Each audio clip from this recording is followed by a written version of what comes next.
Vossa Excelência, a palavra. Senador Cássio, permita, nem que eu perca um minuto, mas não é perder um minuto, é cumprimentar a Vossa Excelência, que hoje assume como presidente dessa casa. Vossa Excelência é um grande parlamentar. Vossa Excelência tem conversado com todos os senadores aqui e tem procurado achar alguns caminhos que cada um mantenha a sua posição, mas que a gente construa alguma alternativa que atenue, digamos, o conjunto da obra, seja onde for. E que cumprimento Vossa Excelência e cumprimento também o atual presidente da República, senador Eunício.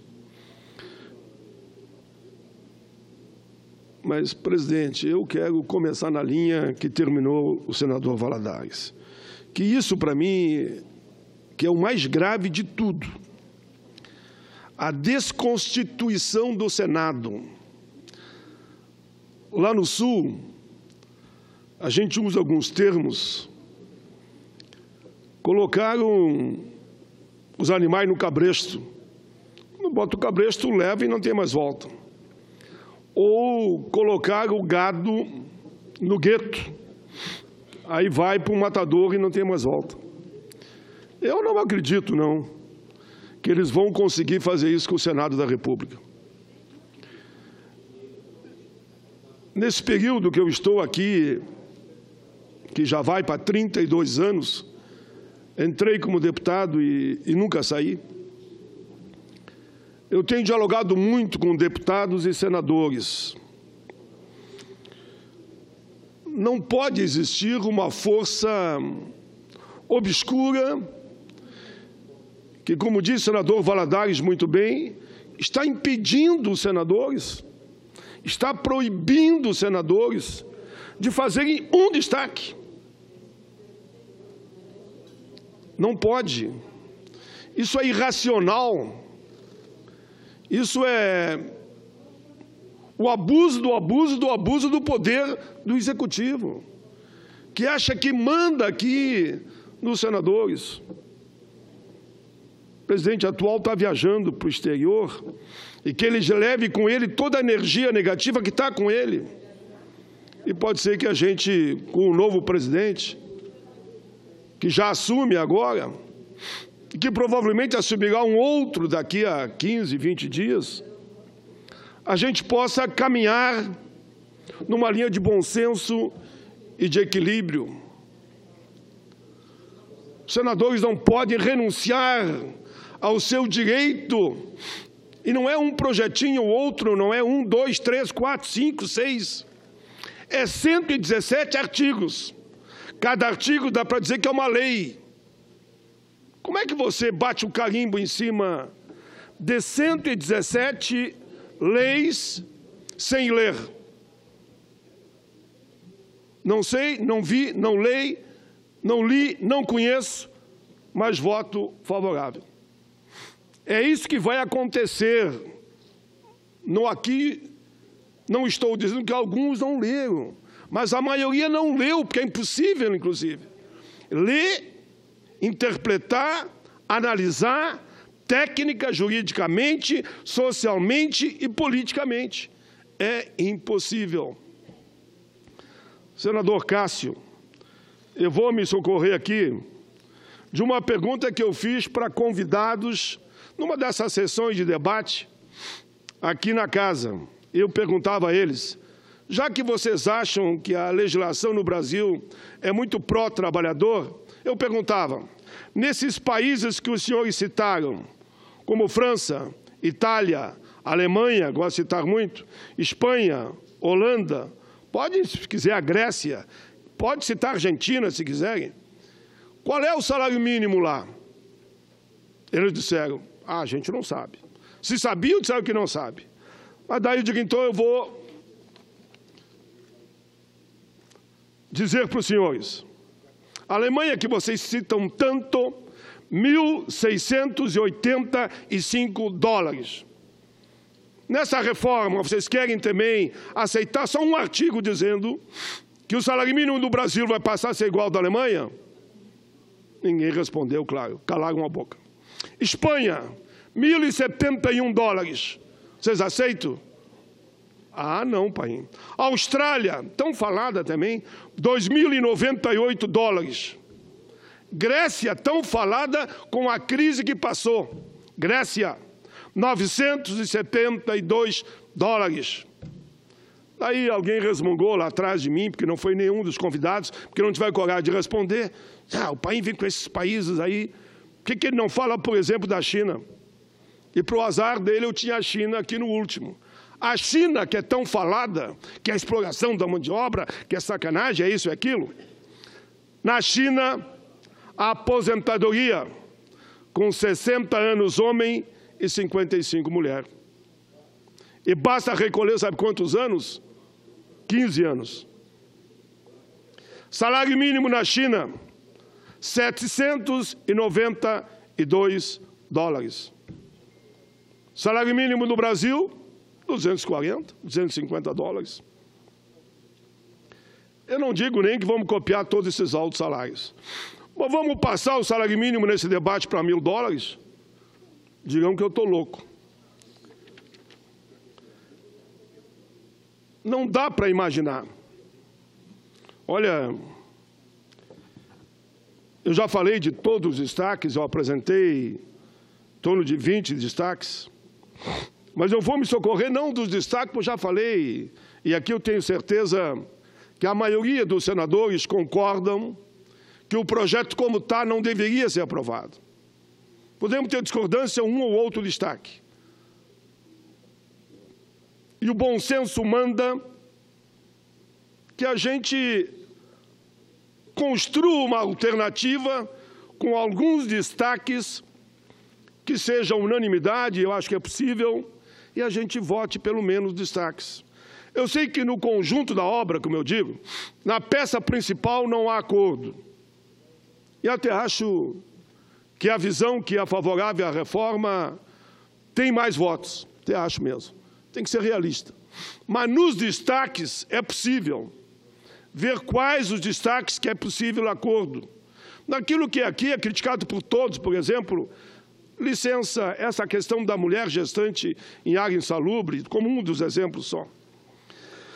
Mas vamos socorrer aqui, porque senão eu entro de novo em cada um dos destaques. Eu tive um debate com o Darcísio Peronde, vice-líder do PMDB na Rádio Nacional. E eu falava dessa questão do Senado ter a sua independência, de ele não ser uma peça aqui que só serve para carimbar ou não o que a Câmara faz. Até nisso que é um estatuto, isso não é uma lei simples, é um estatuto, porque ali consolida todas as leis do trabalho. Sabe o que ele disse no meio do debate? Está gravado na Rádio Nacional. Ô, Paim, os senadores não são crianças, são adultos. Tu acha que eles não farão o seu papel? Eu te respondi no ar. Eu espero que você tenha razão e que isso não aconteça. Porque senão você terá razão ao contrário. Aqui eu não vou dizer o que ele disse. Tive um outro debate com o relator dessa reforma. Aí entrei no mesmo tema, se ele não achava que, perguntava eu, que o Senado deveria cumprir o seu papel de casa revisora.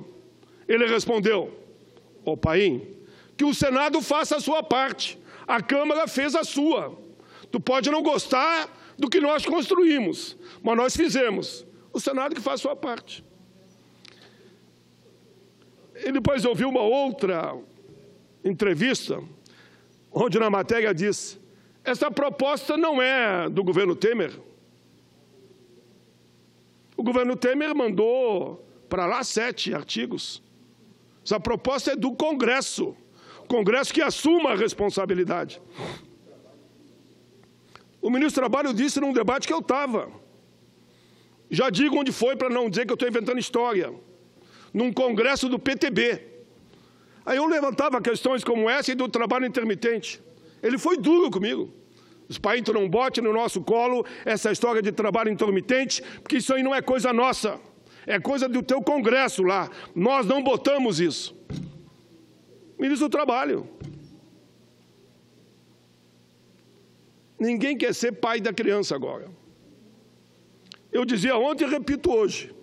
Não tem um senador nessa casa, e eu falo de forma elogiosa, que defenda esse projeto como ele está. Um. E não é falta de coragem, não, porque é indefensável. Se eu estivesse na base do governo, eu também não defenderia. Como não defendi um outro projeto aqui que veio sobre reforma da Previdência, se não fosse alterado. E a Casa Revisora fez seu papel. E construímos aqui a PEC Pagaléu. O mesmo pessoal que na galeria ensaiou até uma vaia, naquele dia histórico, ali um tempo vieram me aplaudir que nós estávamos certos. Então, senador Cássio, presidente dessa casa, não da sessão, presidente do Senado, eu vou apelar até o último minuto, que a gente construa um entendimento nos destaques, em nome do Senado da República, da democracia, da justiça, da política com P maiúsculo, que a gente caminhe para um acordo, porque assim como está, senhor presidente, é impossível. A população não vai entender. Nem a Câmara, eu acho que entende. Quando a Câmara fez isso, eu estou me pondo lá no lugar dos deputados. Mesmo aqueles que apoiaram essa reforma. Não, vamos encher de penduricalho aí, vamos escrever um monte de bobagem, que depois o Senado tira as bobagens, mas aprova o que a gente quer. Pior que não está sendo isso. O Senado vai aprovar algumas coisas que todos reconhecem, inclusive os relatores, que é inaceitável. Quero aqui defender os relatores nessa ótica, tanto que um pede 8 alterações e o outro pede 6. Reconhecem que, como está, não deveria ser aprovado.